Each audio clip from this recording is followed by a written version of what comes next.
होते हैं, फसल व भंडारण कीट, ये क्या था अपने लेसन का नाम था। इसी को थोड़ा सा आगे बढ़ाते हैं तो इसमें अपन देखते हैं मुख्य रूप से जो कीटों की चर्चा चल रही थी। तो एक कीट अपन ने पढ़ा था, इसके अंदर जो मुख्य कीट था वह कौन सा था, अपने कात्रा कीट के बारे में पढ़ा था। और दूसरा जो था अपने वह कौन सा था, सफ़ेद लट जो होती है उसके बारे में अपन ने पढ़ा था। आज अपन किसके बारे में पढ़ने वाले हैं, आज अपन पढ़ेंगे टिड्डा या फड़का। टिड्डा या फड़का, ये आज का अपना टॉपिक रहेगा, इसके बारे में अपन पढ़ने वाले। टिड्डा या फड़का, जैसे कि अभी अपन देखें, यह जो समय चल रहा है, अभी लगभग महीने भर पहले अपन ने देखा था कि आसपास में टिड्डे का जो प्रकोप था वह बहुत ही ज़्यादा था और कई लोगों ने तो केवल टिड्डी का नाम सुन रखा था और उनको भी वाकई में देखने को मिला था कि वाकई में टिड्डा या टिड्डी होते क्या है, कैसे होते हैं, किस प्रकार से फसलों को नुकसान पहुंचाता, वो सारा अपन ने अपनी आंखों से देखा है, प्रैक्टिकली वर्क अपन इसे कह सकते हैं। तो उसी के बारे में आज अपन पढ़ने वाले हैं। सबसे पहले तो अपने को पता है कि कोई भी अगर अपन कीट के बारे में पढ़ते हैं तो किन किन बातों के बारे में उसका अध्ययन करते हैं। सबसे पहले तो कोई भी कीट है, जैसे मान लीजिए आज अपन पढ़ने वाले हैं टिड्डा या फड़का के बारे में, जिसे लोकस्ट या ग्रास होपर कहते हैं। लोकस्ट या क्या कहते हैं, ग्रास होपर के नाम से अपन इसे जानते हैं। तो अपने को पता है मुख्य बातें कौन कौन सी पढ़ते हैं अपन। एक तो उसका जो साइंटिफिक जो नेम होता है, साइंटिफिक नेम यानी कि वैज्ञानिक नाम, फिर अपने को इसकी जो कुल होता है उसके बारे में पता होना चाहिए, और एक होता है गण, उसके बारे में पता होना चाहिए। ये तीन बातें अपने को पता होनी चाहिए। इसके बाद में अपन मुख्य रूप से देखते हैं कि उसकी जो प्रावस्थाएं वगैरह आती है उनका अध्ययन करते हैं, उसकी जो प्रमुख जातियाँ आती है उसका अध्ययन करते हैं, पोषक पौधों का अध्ययन करते हैं, क्षति व महत्व होता है, जीवन चक्र होता है, और लास्ट में उसका प्रबंधन किस प्रकार से किया जाता है, उन सब के बारे में अपन अध्ययन करते हैं। तो सबसे पहले अगर टिड्डे का जो वैज्ञानिक जो नाम होता है वह क्या होता है, सिस्टोसर्का ग्रिगेरिया। सिस्टोसर्का ग्रिगेरिया टिड्डा जो है उसका वैज्ञानिक नाम क्या होता है, ध्यान रखना, सिस्टोसर्का ग्रिगेरिया। और इस सिस्टोसर्का ग्रिगेरिया को ही एक उपनाम और दिया गया है, इसे रेगिस्तानी टिड्डे के नाम से भी अपने जानते हैं। यानी कि रेगिस्तानी टिड्डा को सिस्टोसर्का ग्रिगेरिया कहते हैं, या कह सकते हैं जो सिस्टोसर्का ग्रिगेरिया प्रजाति है उसे ही अपन क्या कहते हैं, रेगिस्तानी टिड्डे के नाम से जानते हैं। दूसरा अपन बात करते हैं इसका जो कुल होता है वह होता है एकरिडी।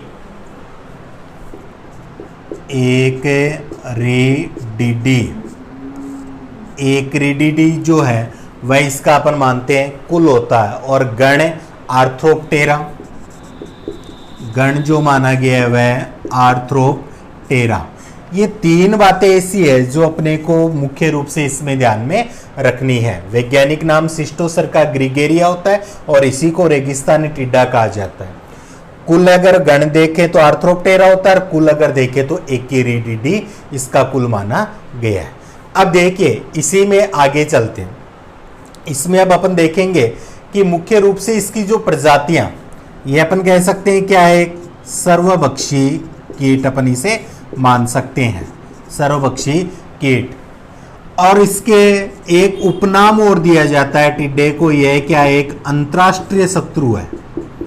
अंतर्राष्ट्रीय शत्रु, अंतर्राष्ट्रीय शत्रु अपन किसे कहते हैं, जो एक देश की सीमा से दूसरे सीमा में जाकर या अन्य देशों की सीमा में जाकर पूरे विश्व में फैलते हुए अपन कह सकते हैं कि वहां पर नुकसान पहुंचा सकता है, ऐसी क्षमता इसमें पाई जाती है। इसलिए इसे क्या कहते हैं, अंतर्राष्ट्रीय शत्रु कहते हैं। क्योंकि अगर अभी अपन देखें तो टिड्डा जो है लगभग 70 देशों में, वर्ल्ड के जो अपन 70 देश मानते हैं उनमें फैला जा चुका, लगभग 3 करोड़ किलोमीटर क्षेत्र में यह फैला हुआ है, और वहां पर अपन मान सकते हैं कि यह नुकसान पहुंचाने का कार्य करता है। इसलिए इसे अंतर्राष्ट्रीय शत्रु के नाम से भी अपन जानते हैं।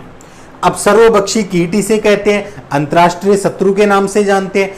देखा जाए तो इसमें अगर जो फड़का आता है, मैं साथ में नाम ले रहा हूं फड़का। फड़का यानी क्या होता है कि जो छोटे कीट आते हैं, उड़ने वाले जो कीट, वह अपन फड़का मानते हैं। तो टोटल अगर देखा जाए विश्व में फड़का की जो प्रजातियां हैं, विश्व में फड़का प्रजातियां कितनी है स्टूडेंट्स? वह 5000। विश्व में फड़का जो प्रजातियां हैं वह कितनी है? 5000 है। और उनमें से अगर टिड्डे की प्रजाति देखी जाए, जिनको अपन टिड्डी कह सकते हैं, टिड्डे की जो प्रजाति पाई जाती है, अब फड़का की प्रजाति है लेकिन सभी फड़के को अपन टिड्डी की श्रेणी में नहीं ले सकते। इनमें से केवल और केवल अपन कह सकते हैं 9 प्रजातियों को अपन किसमें करते हैं? टिड्डे में शामिल किया जाता है। विश्व में प्रजातियों की टिड्डा जो फड़का प्रजाति होती है 5000 पाई जाती है, उनमें से टिड्डे की प्रजाति 9 पाई जाती है। फड़का यानी अपन कह सकते हैं जो उड़ने वाले जो छोटे कीट वगैरह होते हैं, उन्हें अपन फड़का की श्रेणी के अंदर मानते हैं। और भारत में अगर बात की जाए, विश्व में तो अपन ने 9 प्रजाति मान ली टिड्डे की, भारत में मुख्यतः 3 प्रजाति, भारत में टिड्डे की मुख्य कितनी प्रजाति? 3 प्रजाति पाई जाती है। कितनी पाई जाती है स्टूडेंट्स? 3 प्रजाति पाई जाती है। अब ये 3 प्रजाति कौन कौन सी है, इनके बारे में मैं आपको बताता हूं। एक को तो अपन कहते हैं मुख्य रूप से रेगिस्तानी टिड्डा। एक को क्या कहते हैं? रेगिस्तानी टिड्डा, यानी कि डेजर्ट लोकस्ट के नाम से अपन इसे जानते हैं। रेगिस्तानी टिड्डा या डेजर्ट लोकस्ट, ये रेगिस्तान टिड्डा या डेजर्ट लोकस्ट, इसके बारे में मैंने आपको बताया था। ये कौन सा होता है? यही आपका कौन सा? सिस्टोसर्का जो ग्रिगेरिया जो प्रजाति होती है उसे अपन क्या कहते हैं? रेगिस्तानी टिड्डा या डेजर्ट लोकस्ट के नाम से अपन इसे जानते हैं। अब इस टिड्डे के बारे में 2-3 मुख्य बातें बताई जाती है कि यह क्या होता है? अत्यंत विनाशकारी माना गया है। यह टिड्डा क्या होता है? अत्यंत अपन मान सकते हैं विनाशकारी माना गया है। और विश्व के लगभग 70 देशों में अपन मान सकते हैं कि यह प्रजाति फैली हुई है। अत्यंत विनाशकारी। और मुख्य बात देखें तो विश्व के 70 देशों में उपस्थित, यानी कि फैला हुआ है। कितनी दूरी तक?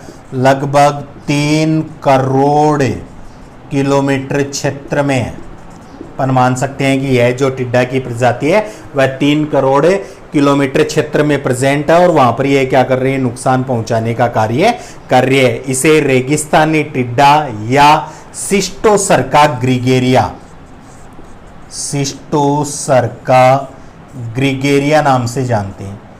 ग्रिगेरिया, ये लीजिए, ये है फर्स्ट प्रजाति जिसे अपन क्या कहते हैं? रेगिस्तानी टिड्डा के नाम से जानते हैं। दूसरी जो प्रजाति आती है इसकी, उसे कहते हैं प्रवासिनी टिड्डी। इधर बता रहा हूं आपको, प्रवासिनी टिड्डा। प्रवासिनी यानी कि माइग्रेट। प्रवासिनी को अपन क्या कहते हैं?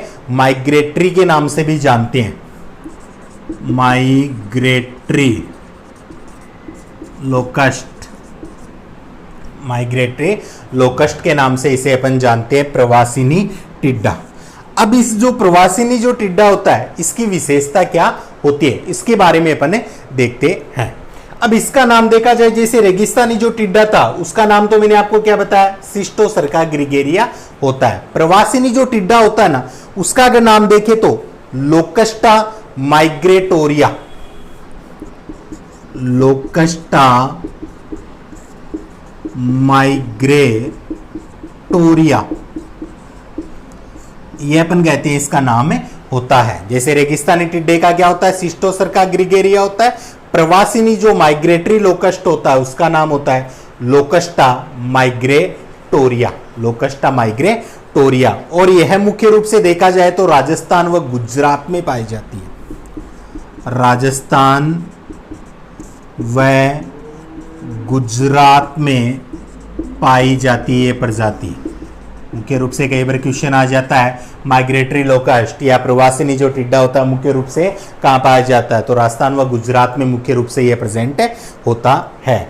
इसके जो वयस्क होते हैं, वयस्क जो अपन मान सकते हैं वह डेजर्ट लोकस्ट यानी कि रेगिस्तानी जो टिड्डा होता है से क्या होते हैं, छोटे होते हैं। इसके वयस्क डेजर्ट लोकस्ट से छोटे होते हैं।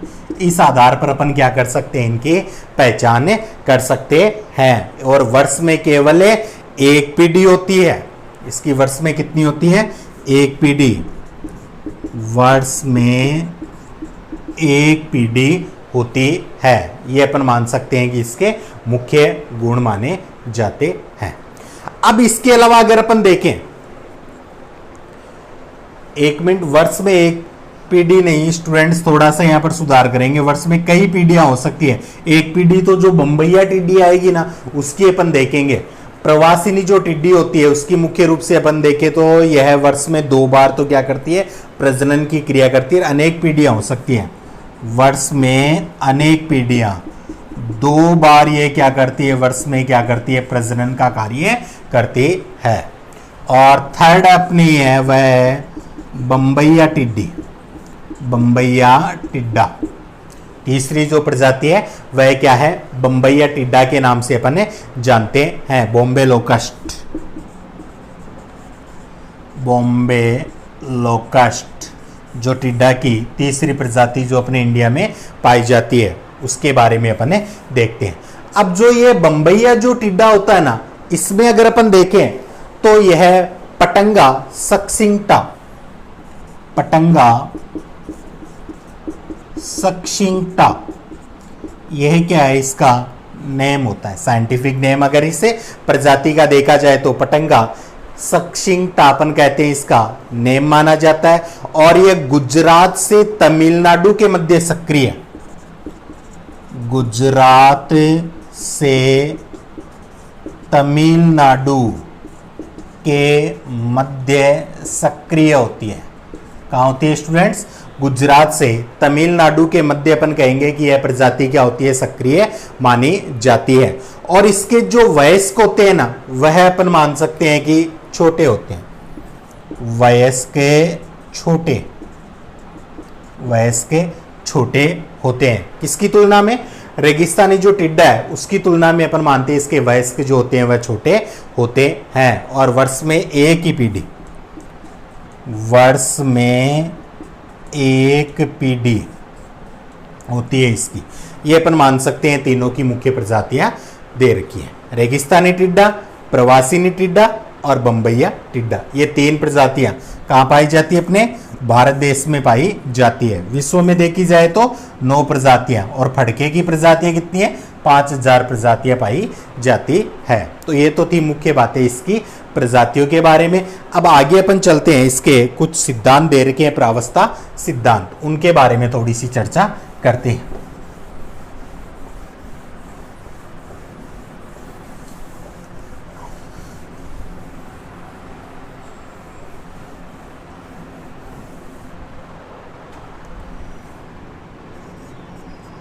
प्रावस्था सिद्धांत।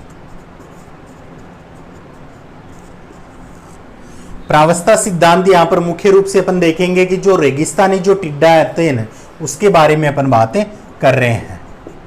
रेगिस्तानी टिड्डा जिसका नाम क्या था स्टूडेंट,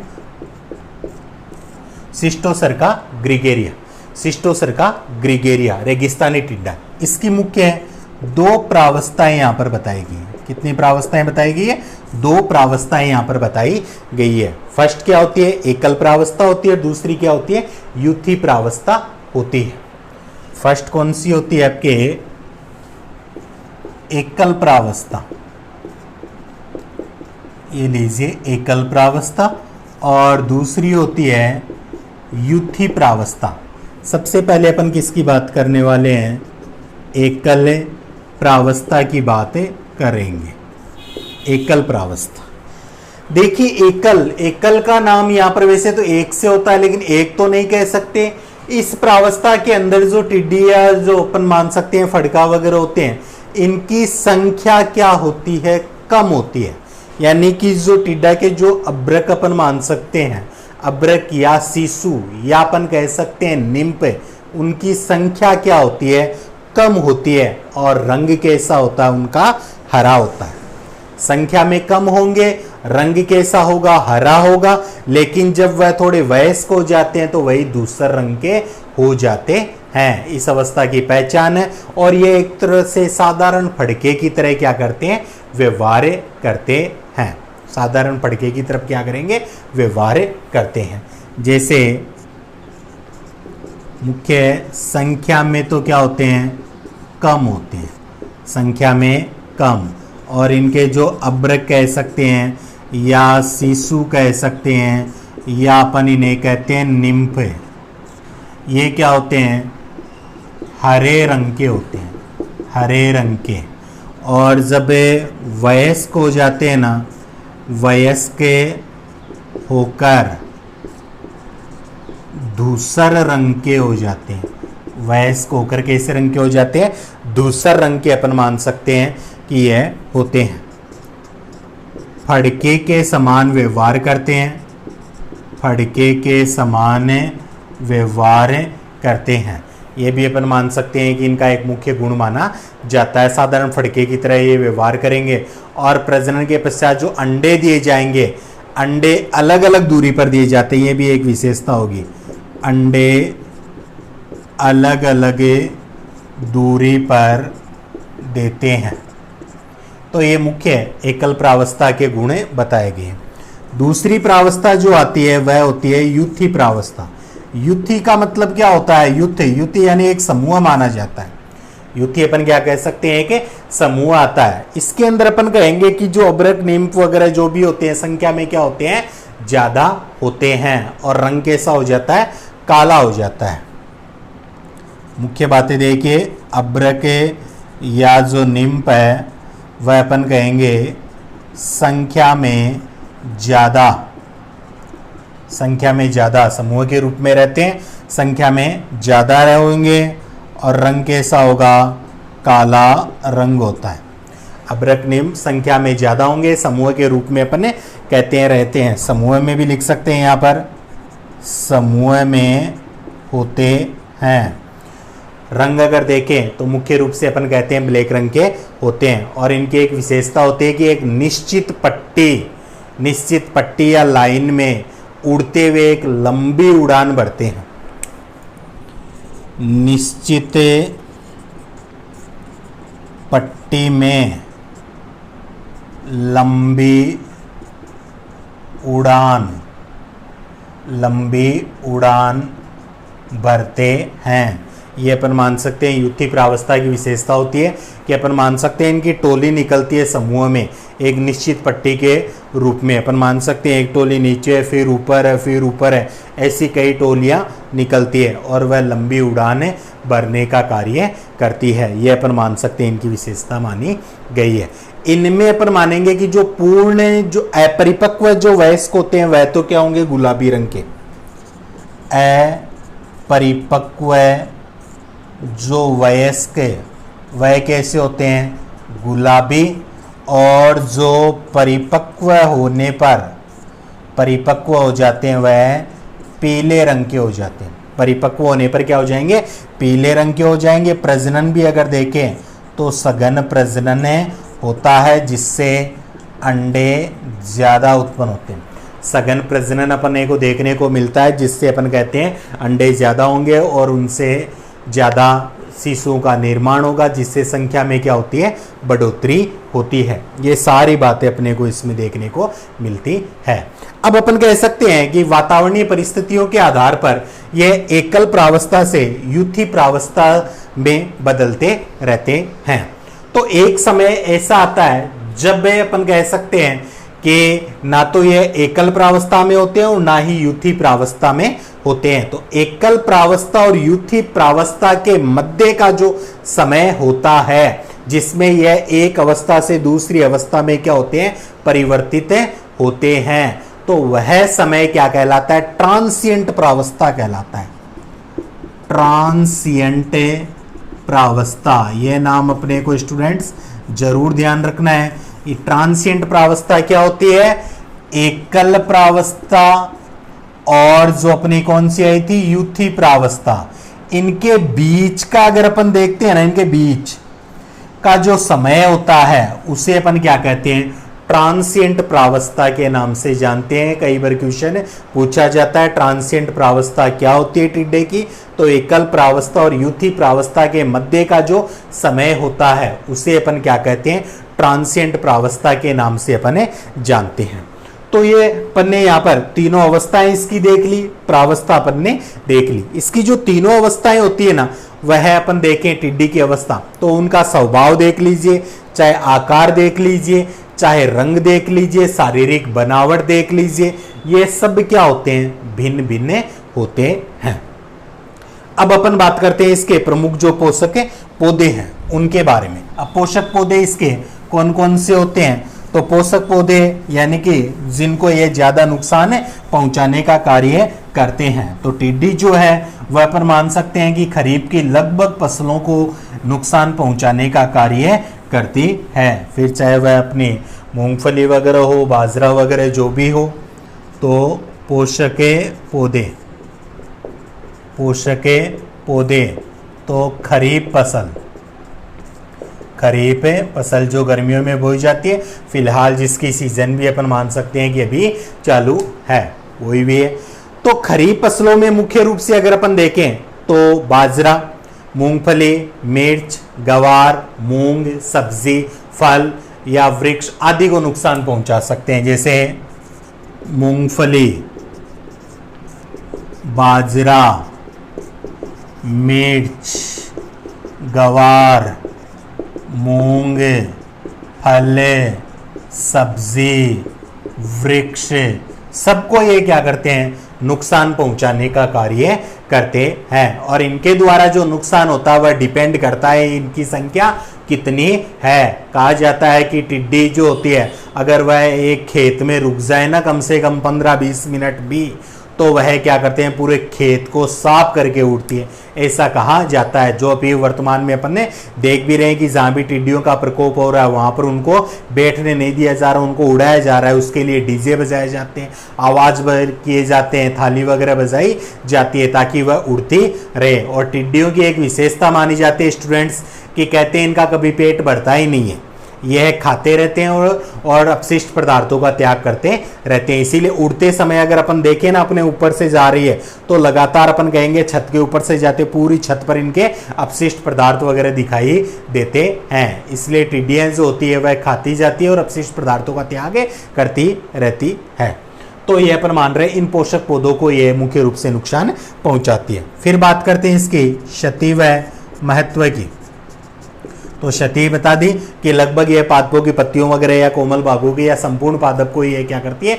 नुकसान पहुंचाने का कार्य करती है। और इसमें जो नुकसान पहुंचाते हैं वह अपन मान सकते हैं अभ्रक, जिसे अपन शिशु कहते हैं, और जो वयस्क, दोनों अवस्थाएं क्या करती है? नुकसान पहुंचाने का कार्य करती है। चाहे वह शिशु अवस्था हो चाहे वयस्क अवस्था हो, दोनों इसमें क्या करेगी? नुकसान पहुंचाने का कार्य करती है। लेकिन कुछ प्लांट ऐसे हैं जिनसे स्त्रावित जो पदार्थ होता है वह इनके स्वाद के अनुसार न होने के कारण या उनका स्वाद जो होता है वह कुछ अलग होने के कारण वह इनको नुकसान नहीं पहुंचाते हैं। कुछ प्लांट ऐसे हैं क्योंकि उनसे स्त्रावित जो रस होता है वह कुछ कड़वा वगैरह होता है। जैसे अपन कह सकते हैं आक, नीम, धतूरा, जामुन। आक, नीम, धतूरा, जामुन, ये कुछ वृक्ष होते हैं जिनको टिड्डा नुकसान नहीं पहुंचाता। आक, नीम, धतूरा, जामुन, शीशम और एक आता आपके अंजीर।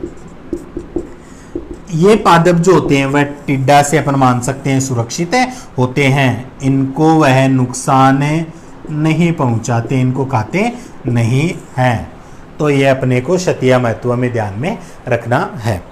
इसके पश्चात जो मुख्य बच जाता है वह क्या बचता है? अपना जीवन चक्र की बात अपन करते हैं। टिड्डा का जो जीवन चक्र होता है, तो जीवन चक्र अपन मान सकते हैं कि शुरू होता है वयस्क अवस्था से। तो वयस्क अपन कह सकते हैं क्या होते हैं? पीले रंग के होते हैं। वयस्क क्या होते हैं? पीले रंग के होते हैं। और उस समय ये क्या होते हैं? लैंगिक परिपक्व होते हैं। उस समय क्या होते हैं, लैंगिक रूप से ये क्या होते हैं, परिपक्व माने जाते हैं। अब लैंगिक रूप से अपन कहेंगे परिपक्व होते हैं, यानी कि यह मैथुन क्रिया के लिए क्या होते हैं, तैयार रहते हैं, मैथुन के लिए तैयार रहते हैं। और मैथुन क्रिया के पश्चात जो अंडे होते हैं वह अंडे मादा के द्वारा बलऊ मिट्टी में दिए जाते हैं। अंडे बलऊ मिट्टी में 10 से 15 सेंटीमीटर गहराई में दिए जाते हैं, 10 से 15 सेंटीमीटर गहराई में दिए जाते हैं भूमि के अंदर। और अंडे जो दिए जाते हैं, अंडे 50 से 150 तक समूह में देते हैं और इनके द्वारा अधिकतम 500 तक अंडे दिए जा सकते हैं स्टूडेंट्स। अधिकतम अगर अपन देखें तो 500 तक अंडे दिए जा सकते हैं टिड्डा के द्वारा, ये बात भी अपने को पता होनी चाहिए। अंडे जो होते हैं वह चावल के दाने के समान होते हैं। अंडे चावल के दाने के समान 7 से 8 mm, रंग कैसा होता है, पीले। अंडे चावल के दाने के समान होंगे, 7 से 8 mm आकार के होंगे और रंग उनका कैसा होगा, पीला होता है। ये इनके अंडे दिखाई देते हैं। फिर अपन कहते हैं कि अंडे से जो लट होती है वह प्रस्फुटित होकर, पहले तो इनका प्रस्फुटन काल अगर देखें तो अपन कह सकते हैं अंडे का प्रस्फुटन काल माना गया 10 से लगभग 40 दिन। अंडे 10 से 40 दिन में प्रस्फुटित हो जाते हैं, 10 से 40 दिन में प्रस्फुटित हो जाते हैं। प्रस्फुटित होने से अंडों से निकलती है लटें और वह भूमि से बाहर निकलती है। वह भूमि से बाहर निकलकर जो अब्रक होगा उसमें परिवर्तित हो जाती है। अब्रक, निम्फ या शिशु अपन इसे कहते हैं, उसमें परिवर्तित हो जाती है। अब जो अब्रक, निम्फ या शिशु होता है वह क्या 5 बार क्या करता है, त्वचा का निर्मोचन करता है, त्वचा का निर्मोचन करता है। और 3 से 10 दिन में अपन क्या कहते हैं, वह किस में परिवर्तित हो जाता है, वयस्क के अंदर परिवर्तित हो जाता है। वयस्क जो होता है, वयस्क में परिवर्तित 3 से 10 सप्ताह में, 3 से 10 सप्ताह में अपन कहेंगे वयस्क में परिवर्तित हो जाता है। और वयस्क जो होता है वह अपन माने कि पूर्ण वयस्क जो होता है, विकसित वयस्क, वह 10 से 15 दिन में लैंगिक परिपक्वता प्राप्त कर लेता है और प्रजनन क्रिया शुरू कर देता है। और कहा जाता है टिड्डी के बारे में कि टिड्डी वर्ष में 2 बार अंडे देती है, एक तो ग्रीष्म ऋतु में और एक सर्द ऋतु में। तो यह मानी जाता है इसका प्रजनन चक्र, यानी कि जीवन चक्र। वयस्क पीले रंग के होंगे, लैंगिक परिपक्वता पाई जाएगी, जिसके पश्चात यह मैथुन के लिए तैयार रहते हैं। अंडे दिए जाते हैं, बलऊ मिट्टी में दिए जाएंगे, मिट्टी से 10 से 15 सेंटीमीटर डाउन यानी कि गहराई में दिए जाते हैं। फिर अपन कहते हैं कि अंडे की पहचान क्या होती है, चावल के दाने के समान 7 से 8 mm आकार के होते हैं, पीले रंग के अंडे होते हैं। अंडों का जो प्रस्फुटन काल होता है 10 से 40 दिन का माना गया है, या 10 से 45 दिन का भी अपन मान सकते हैं। उसके पश्चात जो अंडे होते हैं वह प्रस्फुटित हो जाते हैं और उनसे लट बाहर निकलती है और वह किस में परिवर्तित हो जाती है, अब्रक में परिवर्तित हो जाती है। अब्रकिया जो शिशु होता है वह फिर 5 बार त्वचा का निर्मोचन करके वयस्क में परिवर्तित हो जाता है। 3 से 10 सप्ताह में अपन मान सकते हैं कि उसको यह समय लगता है वयस्क में परिवर्तित होने पर। पूर्ण जो वयस्क होता है वह 10 से 15 दिन में अपन मानेंगे कि फिर लैंगिक परिपक्वता प्राप्त करके निषेचन करने योग्य हो जाता है। और जो टिड्डी होती है वह वर्ष में 2 बार अंडे देती है, एक तो ग्रीष्म ऋतु में, एक सर्द ऋतु में अंडे दिए जाते हैं। तो ये बात थी इसकी जीवन चक्र की। अब अपन बात करते हैं इसके प्रबंधन की। प्रबंधन के बारे में ज्यादा नहीं, थोड़ा बहुत आपको बता देता हूं। प्रबंधन मुख्य अपने को पता है 3 प्रकार का होता है स्टूडेंट्स। कौन कौन सा होता है, एक तो होता है शस्य प्रबंधन, एक होता है जैविक प्रबंधन और एक क्या होता है, रसायन प्रबंधन माना जाता है। प्रबंधन यानी मैनेजमेंट, कैसे कंट्रोल कर सकते हैं। सबसे पहले अपन बात करते हैं यहाँ पर शस्य प्रबंधन की। तो शस्य प्रबंधन के लिए ध्यान रखिए कि 2 ही बातें मुख्य रूप से अपनी बुक में बताई गई है। सस्य प्रबंधन में यानी कि रात्रि में या सूर्योदय, सूर्य उगने से पहले ये जितने भी जो इसके भृंग वगैरह होते हैं उनको क्या करना चाहिए, जो ये अपन मान सकते हैं अब्रक वगैरह होते हैं या वयस्क वगैरह होते हैं, इनको आग की लपट फेंकने वाले यंत्र जो आता है उसकी सहायता से क्या कर देना चाहिए, नष्ट कर देना चाहिए। आग की लपट फेंकने वाले यंत्र से क्या कर देना चाहिए, नष्ट कर देना चाहिए। या अपन कह सकते हैं फसलों पर नीम की जो निम्बोली आती है उसका 0.1% तेल का क्या करना चाहिए, छिड़काव कर देना चाहिए। या तो आग से नष्ट कर देना चाहिए या किसका उपयोग करना चाहिए, नीम की निम्बोली का तेल 0.1% तेल अपन मान सकते हैं कि वह काम में लेना चाहिए, फसलों पर उसका छिड़काव कर देना चाहिए, जिससे फिर उनको नुकसान से बचाया जा सकता है। ये तो शस्य प्रबंधन। फिर अपन बात करते हैं इसके जैविक प्रबंधन की। तो जैविक प्रबंधन यानी कि जीवों के द्वारा प्रबंधन। तो इसमें अपन देख सकते हैं कि एक अपने ट्रोकस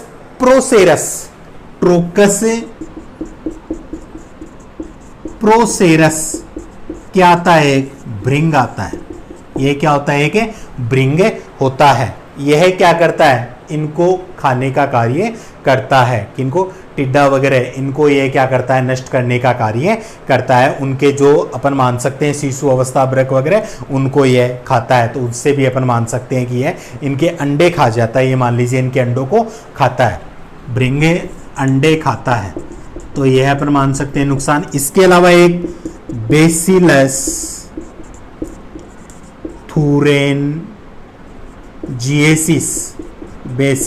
थुरेंजिएसिस जीवाणु द्वारा भी अपन मान सकते हैं इनका जैविक प्रबंधन किया जा सकता है। ये भी अपने को ध्यान में रखना है। इनके अलावा पक्षी वगैरह जैसे मैना है, एक तितलियर पक्षी आता है, ये सब क्या कर सकते हैं, इनको खाने का कार्य करते हैं। तो इनके द्वारा जैविक प्रबंधन हो सकता है। और थर्ड बचता अपने रासायनिक प्रबंधन।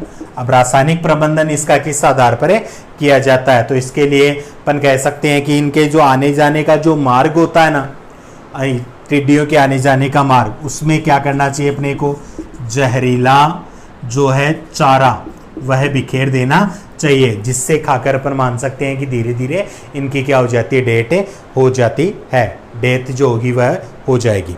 यह अपन कह सकते हैं कीट वगैरह जो होते हैं उनके चारों ओर एक गहरा खड्डा वगैरह खोदकर उसमें 2% जो एक चूर्ण आता है, लिंडेन चूर्ण, 2% लिंडेन चूर्ण का क्या कर देना चाहिए, छिड़काव कर देना चाहिए। उससे भी ये क्या हो जाते हैं, नष्ट हो जाते हैं। अब जो जहरीला चारा जो आता है उसमें क्या काम में ले सकते हैं, गेहूं का जो भूसा है उसे काम में ले सकते हैं। सोडियम फ्लूओसिलिकेट